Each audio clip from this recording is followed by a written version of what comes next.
Good evening, and welcome to the 2021 Viterbi Awards.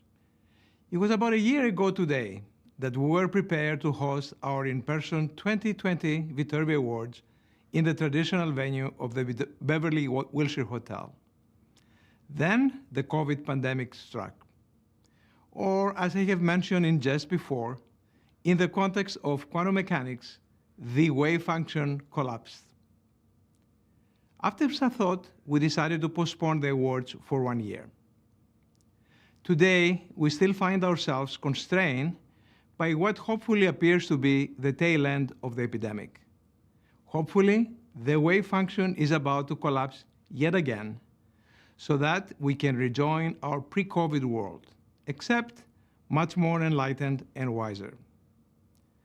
So as many other award ceremonies, from the Emmys to the Oscars, and there's a good reason to think tonight of the Oscars, we decided to hold our Viterbi Awards in an online fashion.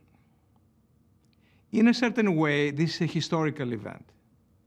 It is the first time in the more than 40 years history of the event, and I hope the only time, that we will hold it digitally. Although I am live as we speak from Bover Auditorium on the USC campus. At the same time, our audience is large and global across the world. In the Viterbi Awards, we celebrate innovation, ingenuity, and the impact of engineering to society, and the special people who are making a difference in this dimension. This year, we're honoring 3 such special people: General Ellen Polikovsky, Mr. Juan Perez, and Gina Davis.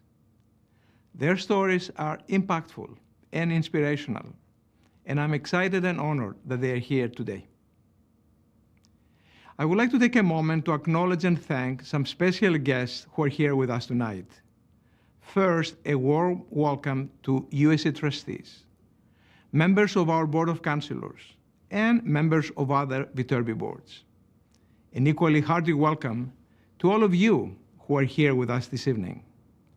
Many thanks to our platinum sponsors, Ming Xie and family, UPS, and the UPS Foundation.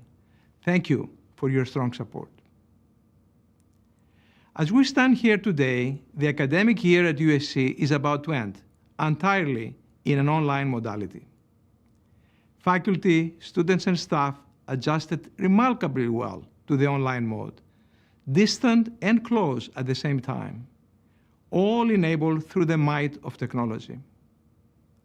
We all configured new innovative ways to pursue engineering education and research under constraints we never imagined possible. And yet, the absence of in-person interaction was felt profoundly. In an experiment that was unwittingly performed by billions of people around the world, we learned how important technology is to bring us together. And we also learn how irreplaceable is the in-person interaction. In an incredible way, we all probe deeper than we would have ever cared to do, the essence of the human-machine interaction. The lessons learned will decisively shape the future of all of our endeavors. In many ways, the fortuitous moment today is one that brings to focus the human quintessence, a story that is repeated throughout our existence, to address new global grand challenges, which change all the time, but they are global and they are grand nonetheless. Using human ingenuity, most often through science and engineering, we can resolve them and thus help the next generation of humanity to be elevated to a better place, something that all our awardees embody tonight. When the contagion started, I thought that the most important challenge was that it will test what are our values. And so it did. And it will continue to do so in the near future and in the post-COVID world. What have we learned these past months?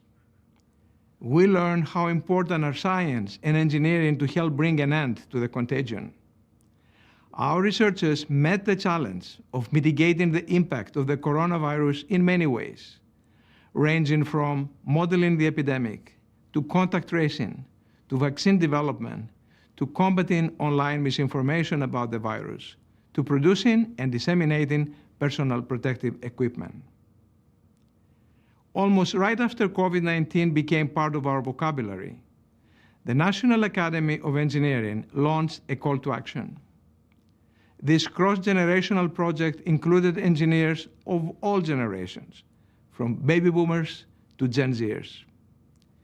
Having the honor to chair its executive committee, I know how exciting it was to usher in innovative solutions by both accomplished engineers and by bright new engineering students.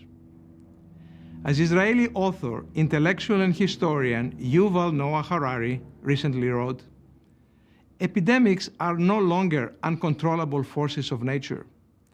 Science has turned them into a manageable challenge. In the war between humans and pathogens, never have humans been so powerful." We also learn how much we should value education, particularly in times of exponential change like today, where uninformed decisions have debilitating consequences. While all our classes this year were online, we saw our moral responsibility to offer the highest quality of education to all our students. These experiences, unanticipated as they were, will help us invent the future. More significantly, during this pandemic, we learned yet again the importance of valuing our fellow human.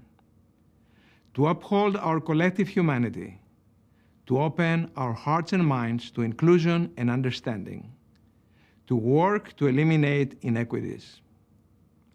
We're in this together is for all of us, for people of all races, in all parts of the world. The COVID-19 crisis has challenged our true character. I am very optimistic about the future. The world will impatiently need talented engineers with their skills and their mindsets as soon as possible to help us engineer a fast recovery and a new and a bright future. But engineering will become increasingly human-centric, with an engineering plus mindset reflected in new education programs that not only develop technical competence, but also character. As the two together, competence and character form trust and trustworthy engineers. This new engineer will change the conversation about our discipline, who we are, what we do, and what we look like.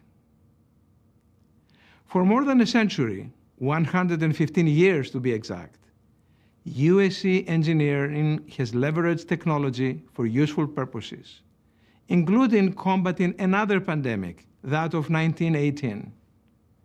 In the process, we collectively made important discoveries in every field. In these extraordinary times, our mission to engineer a better world for all humanity continues, strongly reinforced by the present crisis and the events that unfolded, by keeping our focus on things that matter, things we value as individuals and as society. In the pursuit of such a noble goal, we are all in this together. We have summarized some of these experiences in the following video that highlights the 2020 year in review at USC Viterbi. Please enjoy. Thank you, Yannis. At USC Viterbi, we prioritize and nurture the growth of innovation and entrepreneurship. With our location in Los Angeles and Silicon Valley.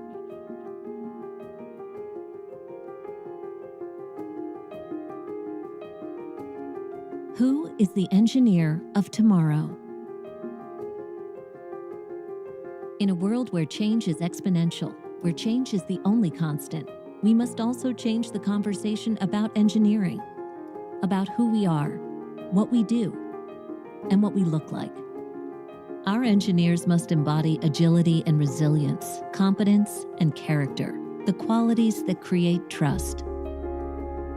As USC Engineering entered its 115th year, the last 16 under the Viterbi name, the school was moving with confident strides to help engineer a better world for all humanity. And then, humanity was confronted with an unthinkable crisis. Breaking news tonight, the coronavirus forcing millions more Americans into virtual lockdown. Over 75 million people in New York, California, Illinois, and Connecticut. As the surge of coronavirus cases explodes. In the face of crisis, USC Viterbi adjusted, innovated, and continued to lead. Nearly 50 years ago, Viterbi pioneered an online course system known today as DEN at Viterbi, the Distance Education Network. DEN has been consistently named by U.S. News & World Report as one of the top 5 online graduate engineering programs in the country, with its computer science and technology program ranked number 1 for the 9th consecutive year. This agility and resilience also led the Viterbi faculty to address the pandemic in a deeply meaningful way. The Viterbi versus Pandemics lecture series is a groundbreaking effort that summarizes Viterbi faculty research and the development of new methods to predict, analyze, and combat COVID-19, with topics ranging from the fluid dynamics of contagion to risk estimation and vaccine development.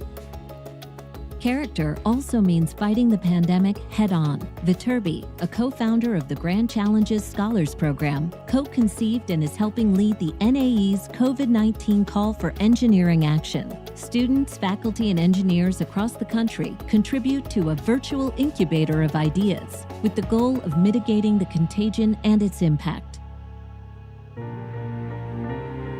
This year, a record 6 assistant professors at USC Viterbi received the prestigious National Science Foundation Career Award. Megan McCain and Matul Lahar, Alexandra Korolova and Haipeng Lo, and Daniel McCurry and Chiming Wang. Scott Frazier, jointly with the Dornsife College, was inducted into the National Academy of Medicine. Azad Madni and Zhangxi Pang were elected to the National Academy of Engineers. Keith Chugg, Jay Kuo, and Gerald Loeb were elected to the National Academy of Inventors, and Gigi Ragusa received the Presidential Mentoring Award for Science and Engineering. The extraordinary competence of Viterbi's engineers also includes work such as that of Professor Eva Conso, who used a groundbreaking study of the locomotion in sea stars to help design simpler, decentralized systems in robotics.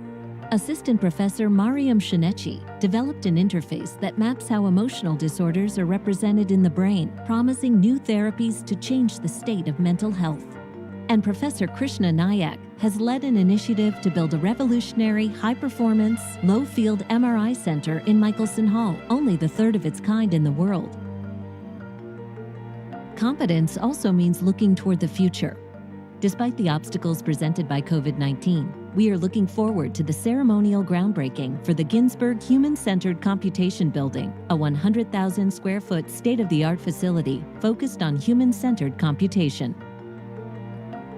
This year also marked the opening of the Baum Family Makerspace, a unique multi-purpose center for designing and fabrication by USC Viterbi students. It includes an open design space, a fully staffed machine shop, and a 3D fabrication shop.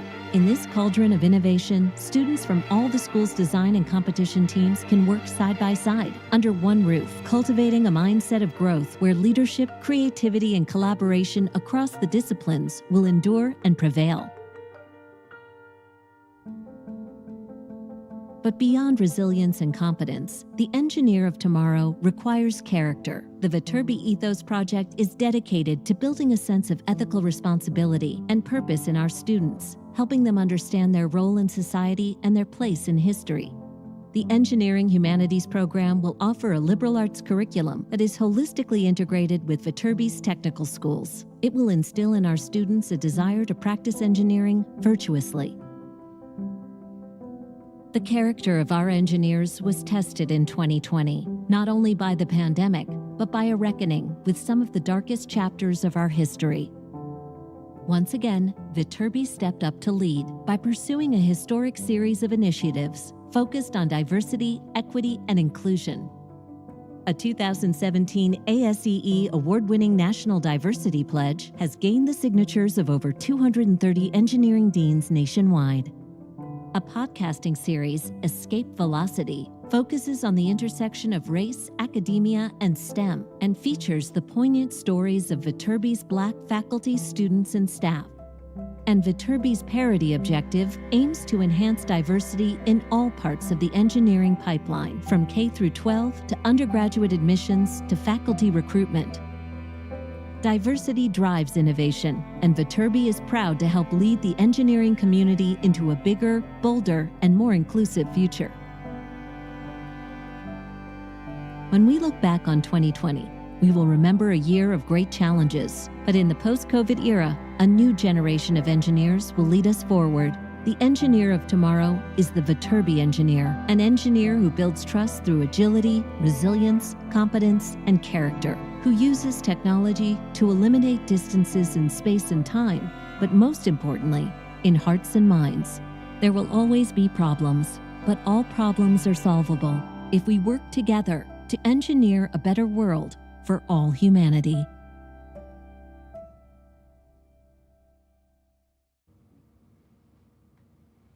In his book, The Beginning of Infinity, David Deutsch, Oxford quantum physicist, writes, "There will always be problems, but all problems are solvable through science and engineering." It is this optimistic view of the world that continues to drive and inspire us, that prepare us to be in a leading position as we rejoin the post-COVID world, when the wave function will invariably collapse again, as it surely will. USC Viterbi students are engaged in innovative work on a daily basis. Their drive, passion, and creativity are evident in two of our most popular annual events, the Massey Entrepreneurship Prize Competition and the Min Family Challenge. To celebrate last year's winners, please welcome Professor Ellis Meng, Vice Dean for Technology, Innovation, and Entrepreneurship. Thank you, Giannis. At USC Viterbi, we prioritize and nurture the growth of innovation and entrepreneurship. With our location in Los Angeles and Silicon Beach and our commitment to making a difference through technological pursuits for the benefit of all, USC Viterbi is home to a powerful engine for the creation of dynamic startups. Companies such as Second Spectrum, which analyzes big data for insights into sports performance for NBA teams, and Stasis Labs, which manufactures a bedside technology that allows healthcare providers to remotely monitor patients' vital signs, have emerged from our school. Our Massey Entrepreneurship Prize Competition, or MEPC, and our Min Family Challenge, or MFC, have played an integral role in making USC Viterbi one of the most entrepreneurial engineering schools in the country. These programs stress transitioning ideas and technologies into meaningful solutions that can be widely disseminated. Applicants complete a remarkable year-long journey while competing for cash prizes and legal services totaling more than $150,000. We are joined tonight by Fairbors Massey, who has so generously supported MEPC for 11 years and enabled so many companies in diverse sectors to launch. Fairbors, thank you for your partnership and everything you do for us. In 2015, Brian, Julie, Brandon, and Brittany Min created a visionary program to enable Viterbi students to become social entrepreneurs and build innovative businesses to benefit vulnerable populations locally and worldwide. This program has helped hurricane victims in Texas, refugees on the Greek island of Lesbos, and underserved populations right here in Los Angeles. We are joined tonight by the Mins. We are grateful for your support and the difference you have made. I also want to acknowledge and thank our legal services sponsors, DLA Piper, Novus GC, and Morrison Forster, for their continued support of and generosity to our programs. Now I'd like to share a short video showcasing the incredible work of last year's winners, Gray Matter Robotics for MEPC, and EcoLearner, formerly known as Agriculture for MFC.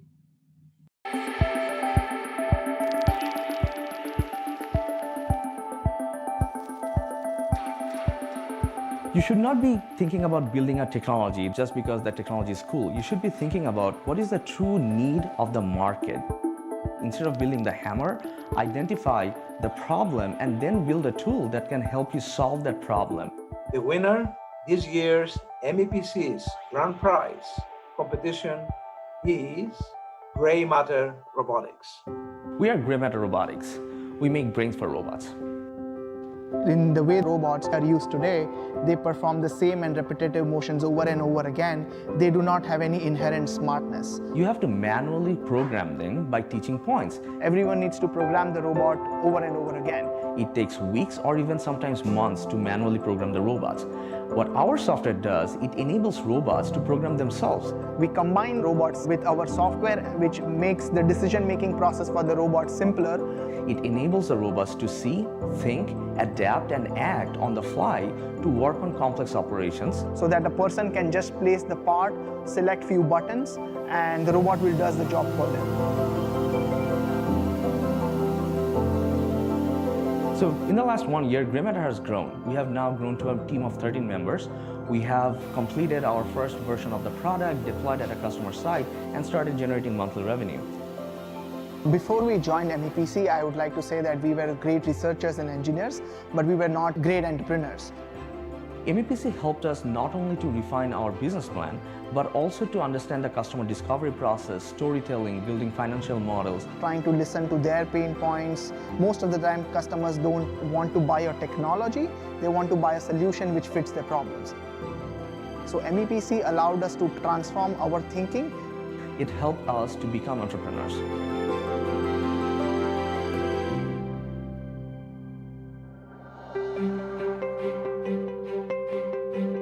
Community groups are doing amazing work, making sure that food deserts have access to healthy food. My name is Josh. I'm Neha. I'm Greg Bishop. My name is Simone. I'm Connie. I am the CEO of EcoLearner. Studies have shown that it's actually 3 times more effective to do nutrition education than to have just only the food available. And so we said, okay, what if instead of trying to bring food to people, we brought the knowledge of it to people so that then they could go and find the food near them. Find ways and connect them with healthier options in their communities. At least get that conversation going, that dialogue started. So that's why we got to thinking, like, what's the best way to have the best long-term change? And that is education for the kids. How can we reach kids? How can we get these resources to parents? And then I suddenly thought about, what if we have like an online game? So as we were preparing for the Min Family Challenge, we started kind of like ideating different games that incorporates nutrition. The game that we've created is really at the cutting edge of how online learning takes place. The title of the game is Mission Nutrition. And within that, we have 3 mini games right now and an idea for a 4th. We had an exciting couple of months ahead of us because now that we've used the MFC funding to develop this game prototype, we're now going to a handful of classrooms. And then we have a 6-week-long beta test with a teacher in Missouri who has volunteered to try out our lesson plan on her class as well as the game. We really do believe that games should be more integrated into education and are the future. And I think that it's a really great medium to do teaching if done properly. So we're really excited about our future, and we just have to get through the next couple of years to be able to enact it.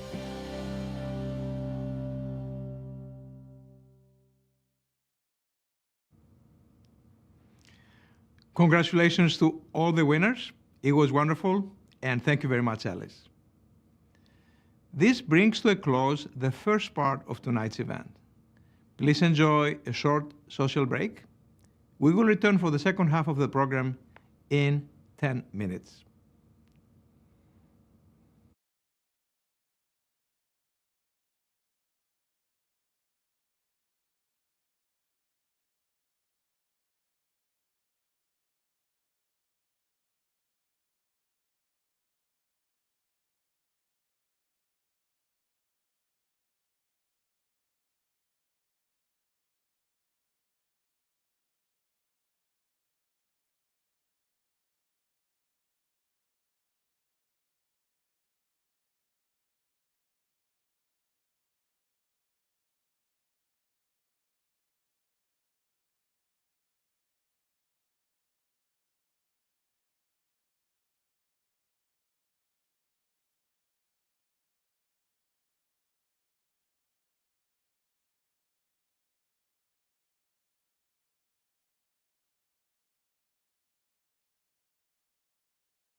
Welcome back. We hope you enjoyed some time to mingle with your table guests. We now move to the most important part of our evening, when we celebrate our three honorees. To introduce our first awardee, it is my distinct pleasure to welcome its namesake, Dan Epstein. A USC Viterbi alumnus, Dan serves on the USC Board of Trustees, and he is also a member of the USC Viterbi Board of Counselors. We're immensely proud that this annual distinction, the Engineering Management Award, is named in his honor. Please welcome Dan Epstein. It is my honor to introduce this year's recipient of the Daniel J. Epstein Engineering Management Award, U.S. Air Force Retired General Ellen Pawlikowski. General Pawlikowski is the third woman to achieve the rank of general in the history of the U.S. Air Force.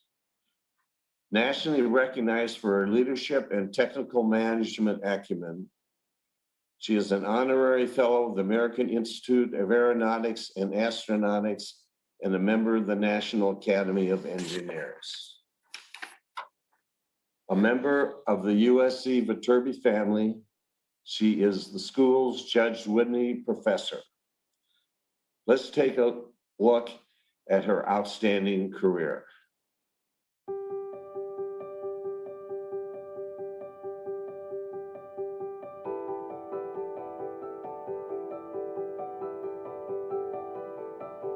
The Air Force is a very different place today than it was. When I joined the Air Force in 1978, there were very few opportunities for women. And I was in an engineering school, and I was a minority in that engineering school. I had a freshman professor that used to start out class every day saying, "Gentlemen, this is what we're going to cover today." She's remarkable because she's a woman who's done things that she didn't have role models to follow in their footsteps. She broke barriers, she shot through the glass ceiling. Every promotion she got, every medal she got was all based on the merit of the work that she had either done or led. A lot of times people ask me, what was it like growing up with a general for a mom? The biggest impact I would say that she's had for me is just the idea that anything's possible. As long as I want to try something, I should and I can.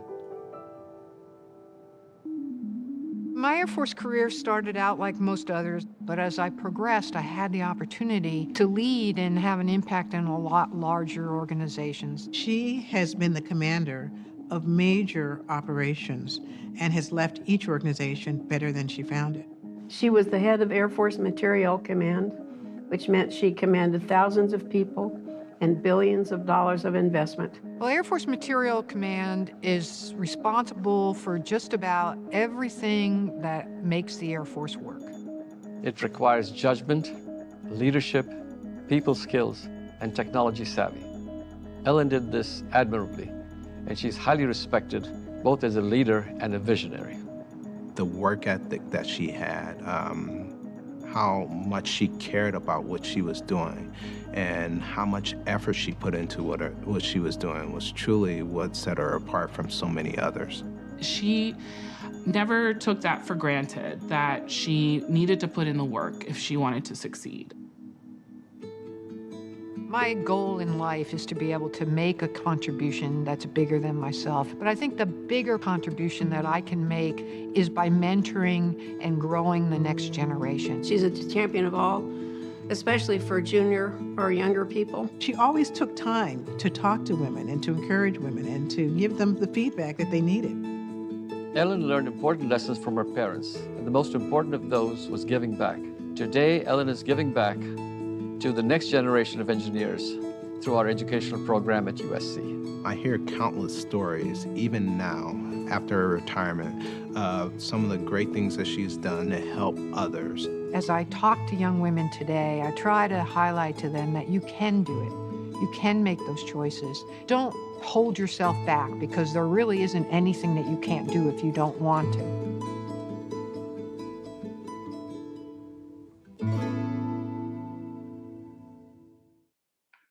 Ladies and gentlemen, this year's recipient of the Daniel J. Epstein Management Award, General Ellen Pawlikowski. Well, thank you, Daniel Epstein. It is quite an honor to receive this award. And I have to admit, when I first heard that I'd been selected, I thought, you must have gotten the wrong Ellen Pawlikowski. When I look at the previous recipients, all of them outstanding leaders in engineering in the industry that have contributions to our global enterprise that are phenomenal, bringing technologies to bear to solve the world's challenges. But then I thought about it, and I was particularly pleased to be the first military leader to be recognized, because I've always believed that providing technical solutions for national security is a team sport requiring close partnership between industry and military leaders. So to be recognized among these great industry leaders just reinforces the importance of that partnership when it comes to our national security. When I reflect on my 36-year career as an Air Force officer, the greatest joy that ever came to me was watching technology that I had been involved in developing and engineering to bring capability to the United States and its allies that enabled us to protect those soldiers, sailors, airmen, Marine, and Coast Guardsmen that are out there protecting our freedoms and our way of life.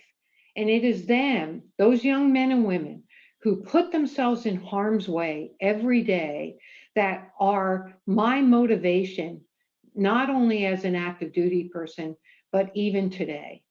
But none of what I've been able to accomplish would have been possible without the support of my family, my friends, and my coworkers.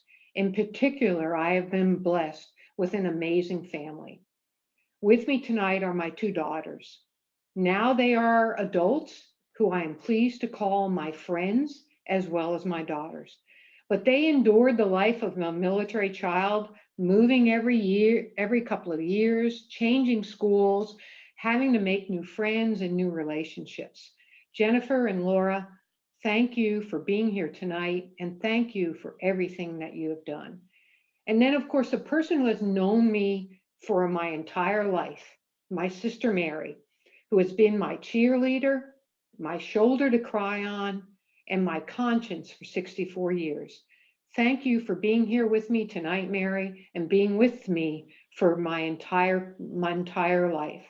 And finally, my fellow Trojan Professor Azad Madni, who's been both a friend and a mentor to me as I've made that transition from Air Force officer to USC professor. Thank you for this recognition, and thank you for making me feel such a great part of the Trojan family. Fight on. Thank you, General Pawlikowski. It is such a great honor to have you with us today and to honor you. I would now like to welcome another Viterbi alum, after whom our next award, the Distinguished Alumni Award, is named. A twice USC alumnus, Mark Stevens is a member of the USC Board of Trustees and the USC Viterbi Board of Counselors. We are honored to have his name associated with this prestigious award and grateful for his continued support. Please welcome Mark Stevens.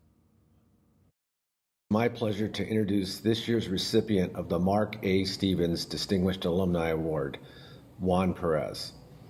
Juan received his undergraduate degree in Industrial and Systems Engineering and a master's degree in Computer and Manufacturing Engineering at USC. He has since traveled an exemplary career path. In April 2017, he was named Chief Information and Engineering Officer for UPS, responsible for all technology and engineering functions. A driving force in the company's evolution into advanced analytics, Juan is also the executive advisor for the UPS Latino Business Resource Group, which supports diversity across the entire company. He has received numerous awards and accolades, including a Top 100 Hispanic IT Leaders by the Hispanic IT Executive Council and top Latino leader by the Council for Latino Workplace Equity. Let's take a closer look at Juan's amazing journey.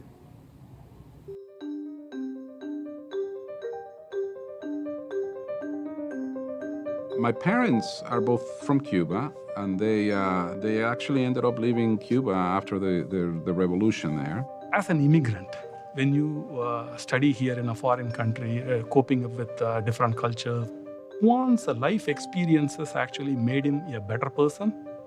I had the opportunity when I was 18 to go to college. I met Juan for the first time, believe it or not, in 1987, almost 33 years ago. When he took my class, he really developed a very deep understanding of the subject matter. I started with UPS right after I completed USC. Had the opportunity to be a driver for UPS for almost 8 months. Taught me a lot about what's needed to be able to do the job effectively here at UPS. I met Juan Perez 20 years ago. My first impression of Juan was one of, he can't be this good. When you look at Juan as he's combined both the engineering side of the company and the technology side, he's led a revolution here in the last few years. Juan brought a new game to UPS. Being able to link the digital space to the physical world that really moves packages around has been very important for UPS. Juan and his team were able to develop a process which ensured that every single facet of the driver delivery route was optimized. If we could save 1 mile per driver during the day, we'd help save over $50 million during a year. But it also allows us to continue to be a sustainable company. And we have this saying here at UPS that the greenest mile is the mile we never have to drive. Juan is an engineer at heart, who always looks at how can I make certain things better? How can I solve the problem? Under Juan's leadership, UPS has seen increased operational efficiencies, enhanced customer service, and reduced environmental impact. But it's his passion that brings his greatness. Since the founding of our company to this date, we're an engineering organization that is always looking for ways of doing things better. During this award ceremony, he'll give the credit to all the people at UPS and take none for himself. That's a humble human being who really cares about people. That's what Juan taught me. Focus on people, because people are the source of innovation. He takes a personal interest in those people who work directly for him and the people that work around him. And I think everybody feels that they have this important mission, as simple as it sounds, which is to get a package delivered. You know, that package can contain a lot of very important things for people. Our engineers, I call them, these are global engineers rather than cubicle engineers. Juan Perez really is an embodiment of what we teach over here. And one of the things that USC taught me also is that you never stop learning. 30 years after I left the school, I still feel a connection to the university.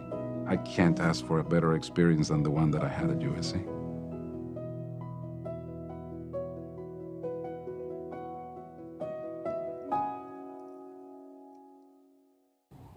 Ladies and gentlemen, an ideal Trojan and this year's recipient of the Mark A. Stevens Distinguished Alumni Award, Mr. Juan Perez.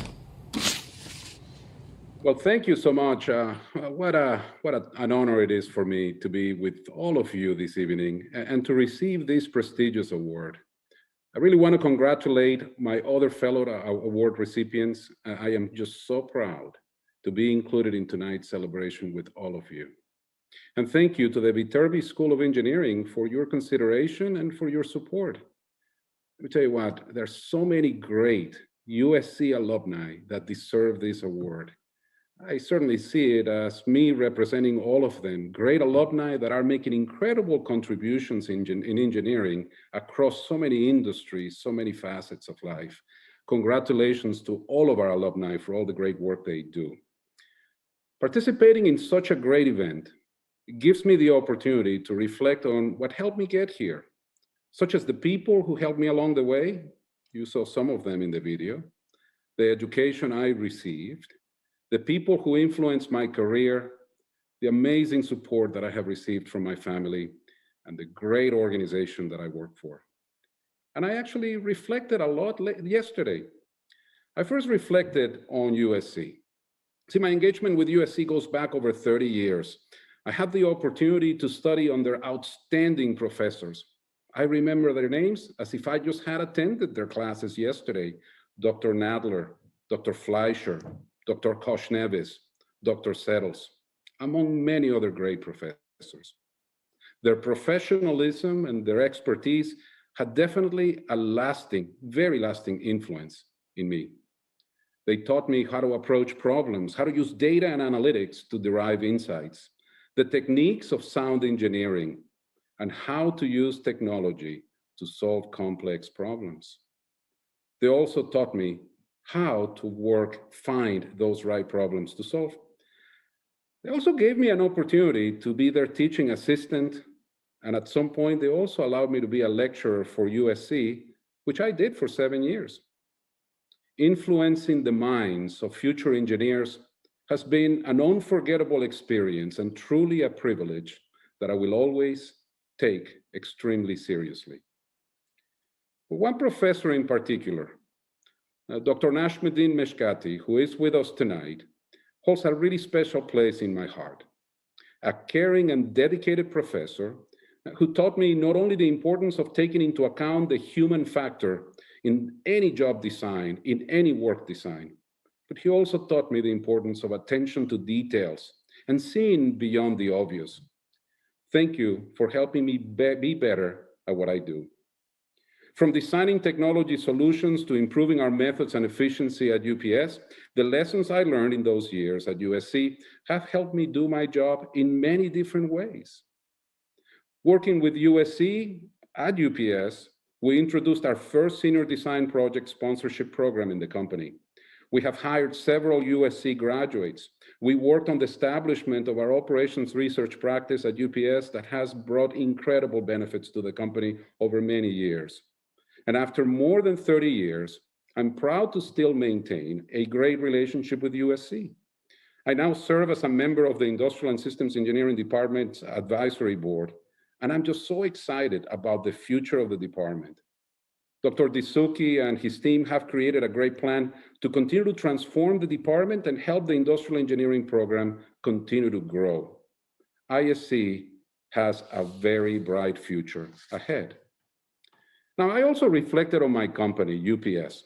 Today, I'm the Chief Information and Engineering Officer of UPS and have the privilege to work with over 20,000 talented and dedicated engineers, technicians, and IT professionals who help UPS run.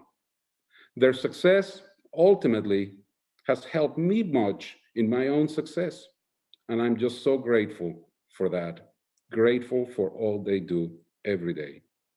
What an amazing company UPS is. With more than 520,000 employees and serving over 220 countries around the world, UPS provides essential logistics services to millions of people around the world each day. And we have demonstrated how essential we are during these very interesting times. I found my job at UPS when I was a teaching assistant at USC, and joining UPS was truly one of the best decisions I have ever made. UPS values diversity, has a noble purpose, has great leaders, is built on partnership, cares about its customers, cares about its people, and has opened incredible opportunities for me, an immigrant from Mexico that today is part of an incredible organization that's opened great opportunities for me. I have been fortunate to work with strong leaders who have guided me throughout the years, and I work with amazing UPSers who care immensely about our business. Some of them join me today, and I am so grateful to all of you. These days, I am working diligently on what our great CEO, Carol Tomé, has defined as our goal to deliver the best digital experiences by our smart logistics network. We have made much progress over the years, but we have much more work to do. But to do that, a solid educational foundation like the one that I received at USC has and will continue to be instrumental. There is also a very bright future ahead for UPS. I also reflected on the strong support I have had at home. Without it, I would not be with you here today. My wonderful wife, Lorena, and my two children, Juan and Ivana, have sacrificed and supported me with many moves, with unquestionable patience, and above all, their love and their care. Thank you so much. And by the way, my wife, my brother, my nephew, my cousin, all went to USC. And lastly, I reflected on what this award means to me. It's really simple. To be recognized 31 years after you graduated from your alma mater is very special. I plan to use this award for a simple purpose, and it is to share my experiences with young students and with young engineers and remind them of a simple principle. With a solid education, with commitment, with continuous development, with respect, with dedication, all of those things will help you achieve anything you want. Thank you, and fight on. Thank you so much, Juan. We're so proud to call you an alumnus and a friend. And what a shout out for Professor Mascari and Professor Mudney. This year, we decided to celebrate a new dimension in engineering outreach, innovation, and impact by establishing the Engineering Influencer Award. To bestow this award, it is my pleasure to introduce USC President Dr. Carol Folt. Dr. Folt, an accomplished academic leader, life scientist, and teacher, holds faculty appointments in marine and environmental biology, preventative medicine, and in our very own Saniastani Department of Civil and Environmental Engineering. She is known for her student-centric approach and for emphasizing academic excellence and innovation among the university's faculty and staff. She is heading an ambitious course for the university, especially in the areas of shared governance and sustainability. Please welcome President Folt. Thank you, Dean Yortsos. You have long celebrated women in engineering, and it really shows. And I know that everyone at Viterbi is working to bring more women into STEM. Success in achieving gender equity at the school makes Viterbi stronger, and it makes USC stronger as well. We're all grateful and inspired by Viterbi's determination, and especially inspired by tonight's awardees. There is one more award to present tonight, and it is my great privilege to be the person to present it. We are honoring someone tonight who is all about creating change, lasting change. She's not an engineer, at least not in the traditional sense, but she is at the heart of what Viterbi is doing, and that is to change the world. Gina Davis did not start trying to change how or how often girls and women were being represented in the media. She has long been one of our favorite actors. She won an Oscar for Accidental Tourist, and she won our hearts and minds as Thelma in Thelma and Louise. That movie was groundbreaking. Gina even remembers thinking how it might change the way Hollywood portrays women. It didn't, at least not as much as it might have, but it reminded Gina that images and words have a powerful impact, and she wanted to make positive impact for women and girls. Gina's tipping point came when she was watching TV, children's TV, shows with her toddler daughter, who, by the way, turns 19 in just a few days. Two things stood out to her. There were so few girls in the shows, and even when there were girls, the boys were the ones who most often got to go on the fun and the most exciting adventures. I had no clue, Gina said, that children's media in the 21st century would be so wildly imbalanced. As a mother, I was horrified. So in 2004, she decided to do something about it. The Gina Davis Institute on Gender in Media was created. She believed that data would be the key to success. They had to collect unimpeachable data, data that would show in numbers, because as Gina has said, numbers don't lie. She began working with USC almost immediately. A few years ago, with Gina's help, Viterbi researchers created a new digital tool using AI to gather those numbers. With facial and voice recognition technology, the tool breaks down images and sound to get never-before-seen numbers. How many women are in a crowd scene? Turns out not many. How many words are given to character according to race, gender, identity, and disability? I think you know. How many times are these characters tied to violence, discrimination, or intelligence? These were the critical questions to ask. In every way, Gina has been the driving force to show how to change how we see people. Let's watch this video to learn more about her work. And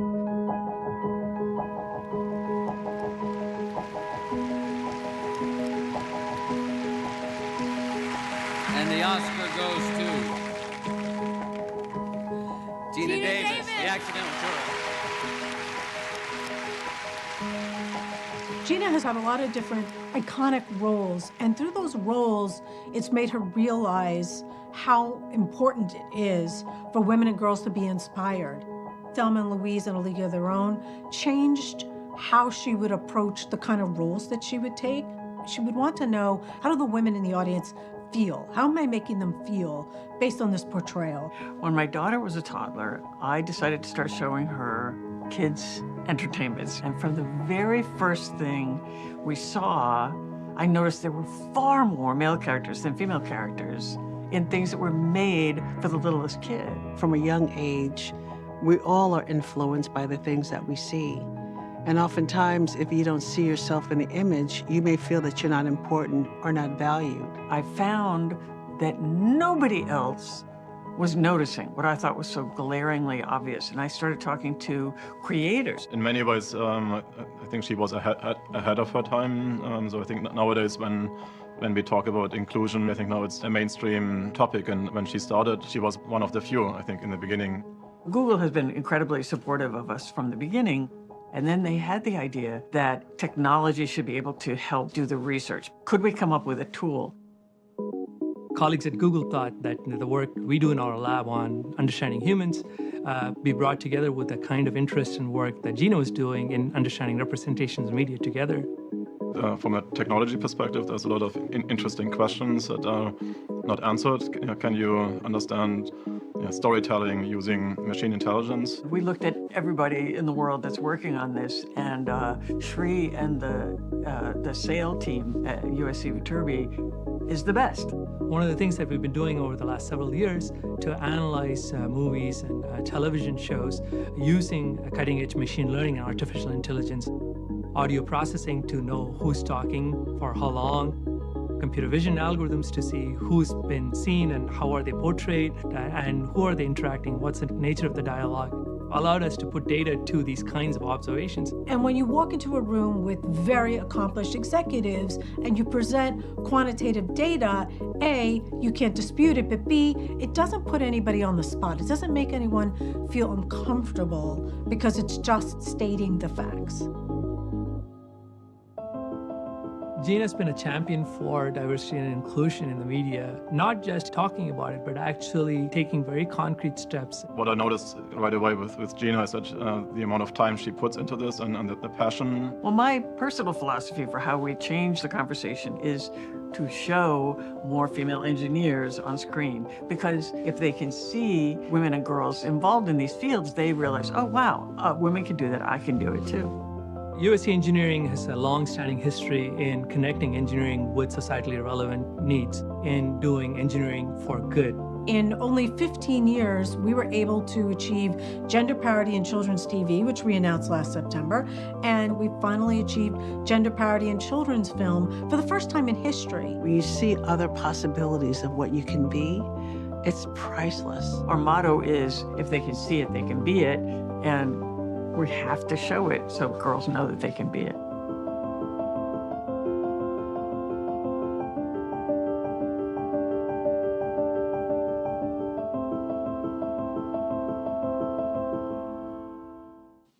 What an inspiring video. What a groundbreaking leader. Please join me in welcoming the woman who once warned the world, if I want to do something, I'm going to do it. And she has been. It is my great honor to introduce the recipient of this year's Engineering Influencer Award, Gina Davis.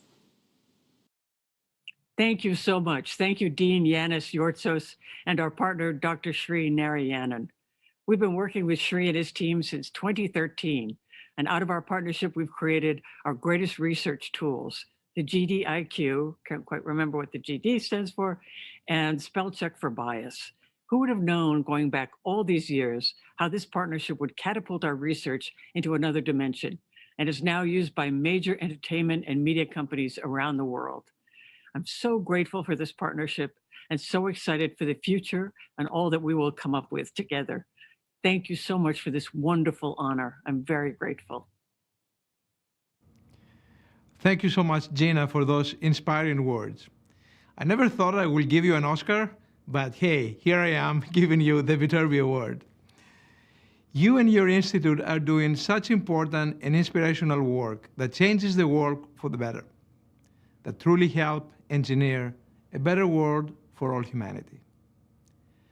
Please join me once more in recognizing all our honorees this evening. And before we conclude, I also want to recognize the excellent work of our USC events team, led by Adam Rosen, Ken Bonner, and Maida Schuster.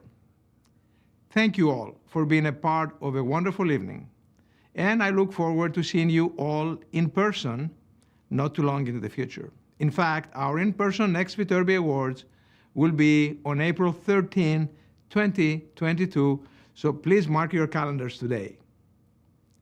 And of course, as is our tradition, our evening is never over until the USC band sings. Please welcome the best marching band in the world, the USC Trojan Marching Band.